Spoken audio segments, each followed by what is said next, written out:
सभी को नमस्ते और वेलकम टू न्यूज पॉइंट। आजकल आप वक्फ बिल के बारे में काफी सुन रहे होंगे। ये भारत देश के लिए एक बहुत बड़ा मुद्दा बना हुआ है। तो आज हम इसी टॉपिक को डिटेल में बताने जा रहे हैं। दोस्तों, 8 अगस्त 2024 को लोकसभा में 2 नए बिल इंट्रोड्यूस किए गए, वक्फ अमेंडमेंट बिल 2024 और मुसलमान वक्फ रिपील बिल 2024। इन बिल्स का मकसद क्या है और आजकल ये इतना बड़ा मुद्दा क्यों बना है, इसको तो हम जानेंगे ही, पर इससे पहले हमें इसकी शुरुआत और इसकी हिस्ट्री को जानना होगा। आइए सबसे पहले समझते हैं वक्फ का मतलब। वक्फ एक अरेबिक शब्द है और इसका मतलब होता है दान। दान इस्लाम से जुड़े हुए धार्मिक कार्यों के लिए अल्लाह के नाम पर। जब कोई मुसलमान किसी प्रॉपर्टी, वस्तु या असेट का दान करता है इस्लाम से जुड़े धार्मिक कामों के लिए, उसे वक्फ कहा जाता है। और वो व्यक्ति जो दान करता है उसे वाकिफ कहा जाता है। वक्फ ये कॉन्सेप्ट आता है इस्लामिक हदीसों से, जो कि शरिया का भी एक इंपॉर्टेंट पार्ट है। इसके तहत अगर कोई मुसलमान एक बार अपनी प्रॉपर्टी या कोई असेट दान कर देता है तो उसको वापस नहीं किया जा सकता और ना ही उसे किसी को बेचा जा सकता है।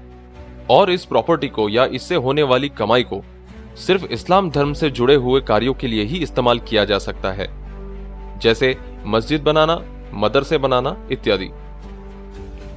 जहां दिल्ली के सुल्तानों ने भारत की कई जमीनों को वक्फ प्रॉपर्टी बना दिया, यानी कि दान कर दिया इस्लामिक कार्यों के लिए।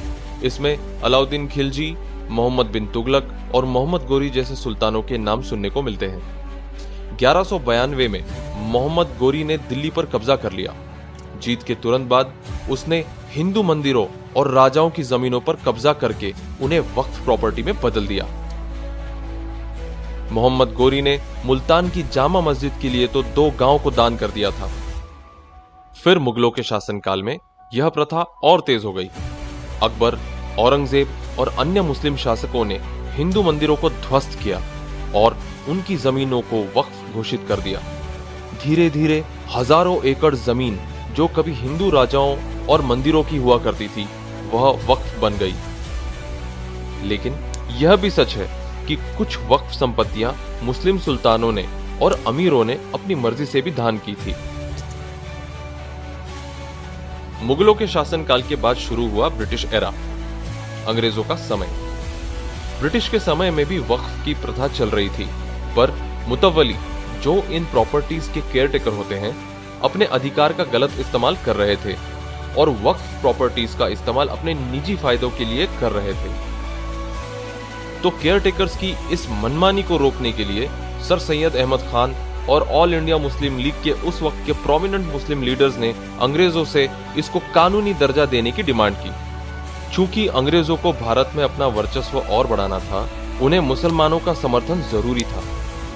तो इन्हीं डिमांड्स के चलते ब्रिटिश सरकार ने मुसलमान वक्फ एक्ट 1923 को इंट्रोड्यूस किया, ताकि वक्फ प्रॉपर्टीज को कानून के तहत लाया जा सके और मुसलमानों का समर्थन मिल सके।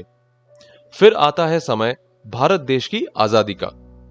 तो अब सवाल यह आता है कि आजादी के बाद उस समय की गवर्नमेंट ने वक्फ को क्यों नहीं रोका? क्यों नहीं उस समय की सरकार ने वक्फ संपत्तियों को सरकारी संपत्ति बना दिया? सरकार चाहती तो ऐसा कर सकती थी, पर सबके एक्सपेक्टेशंस के विपरीत उस एक्ट को न सिर्फ बरकरार रखा गया, बल्कि मजबूत कर दिया गया। इसे मजबूत बनाने के लिए प्रॉपर्टीज के प्रॉपर मैनेजमेंट और फाइनेंशियल ट्रांसपेरेंसी के नाम पर वक्फ एक्ट 1954 लाया गया, जिससे स्टेट वक्फ बोर्ड को बनाया गया।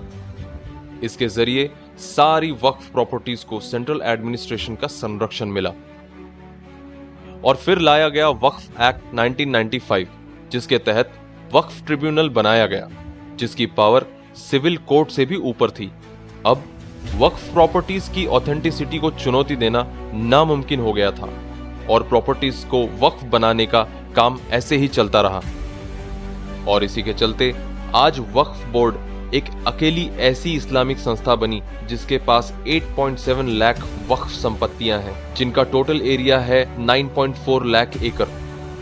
इतनी जमीन कि यह इंडियन रेलवे और आर्मी के बाद भारत की तीसरी सबसे बड़ी जमींदार बन चुकी है। अब समझते हैं आखिर विवाद क्या है। वक्फ बोर्ड शुरू से ही विवादों से घिरा रहा है। बोर्ड पर जमीनों को अवैध तरीके से हड़पने के आरोप लगते रहे हैं। कल्पना करें कि आपकी पीढ़ियों से अपनी जमीन हो और एक दिन वक्फ बोर्ड दावा करे कि यह उनकी है। बस यही तमिलनाडु के एक किसान के साथ हुआ, जिसकी जमीन पर वक्फ बोर्ड ने दावा किया। उस दावे का कारण बोर्ड के मुताबिक 1956 का एक हिस्टोरिक डॉक्यूमेंट था जो दर्शाता था कि यह लैंड कभी वक्फ को डोनेट की गई थी। दूसरा मामला है बेंगलुरु का। एक प्रमुख भूमि जिसका उपयोग 1850 में ईदगाह ग्राउंड के रूप में किया जा रहा था, उसको वक्फ प्रॉपर्टी होने का दावा किया गया, जबकि इसका कोई ओनरशिप ट्रांसफर नहीं हुआ था। और तीसरा मामला है सूरत नगर निगम का। सूरत में वक्फ बोर्ड ने यहां तक क्लेम कर दिया था कि सूरत नगर निगम की बिल्डिंग भी उनकी ही प्रॉपर्टी है। यहां यह रीजन दिया गया कि मुगल काल में यह बिल्डिंग एक सराय थी और इसलिए ये एक वक्फ प्रॉपर्टी मानी जानी चाहिए। और इस तरह से कई जमीनें वक्फ के नाम पर हड़प ली गई। और जैसे कि मैंने आपको पहले ही बताया, एक बार जो जमीन वक्फ की हो जाती है वो हमेशा वक्फ की रहती है। इसी मनमानी को रोकने के लिए और इतनी बड़ी प्रॉपर्टीज के मिसयूज रोकने के लिए हमारी सरकार ने 8 अगस्त 2024 को वक्फ को सुधारने के लिए लोकसभा में 2 नए बिल इंट्रोड्यूस किए, वक्फ अमेंडमेंट बिल 2024 और मुसलमान वक्फ रिपील बिल 2024। मुसलमान वक्फ एक्ट 1923 अब पुराना हो गया था और इसलिए इसे मुसलमान वक्फ रिपील बिल 2024 के जरिए 2024 में रद्द कर दिया गया। वक्फ अमेंडमेंट बिल का मकसद है वक्फ बिल में नए बदलाव लाना, जिसके तहत वक्फ काउंसिल और स्टेट वक्फ बोर्ड के स्ट्रक्चर को बदला जाएगा, जिसमें नॉन मुस्लिम मेंबर्स को भी शामिल किया जाएगा। वक्फ प्रॉपर्टी के सर्वे के लिए सर्वे कमिश्नर की जगह डिस्ट्रिक्ट कलेक्टर को रिस्पॉन्सिबिलिटी दी जाएगी। वक्फ ट्रिब्यूनल के फैसलों के खिलाफ सीधे हाई कोर्ट में अपील की परमिशन होगी। और इन बदलावों से होगा क्या?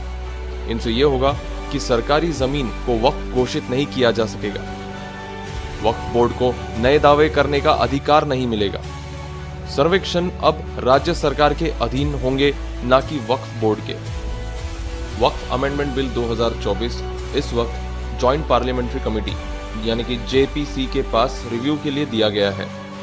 जेपीसी ने एनडीए द्वारा सुझाए गए 14 संशोधनों को मंजूरी दी है, जबकि विपक्ष के 44 संशोधनों को खारिज कर दिया गया है। तो दोस्तों, ये थी वक्फ पर हमारी पूरी रिपोर्ट। इस रिपोर्ट को सुनने के बाद आपके विचार हमें कमेंट में जरूर बताएं।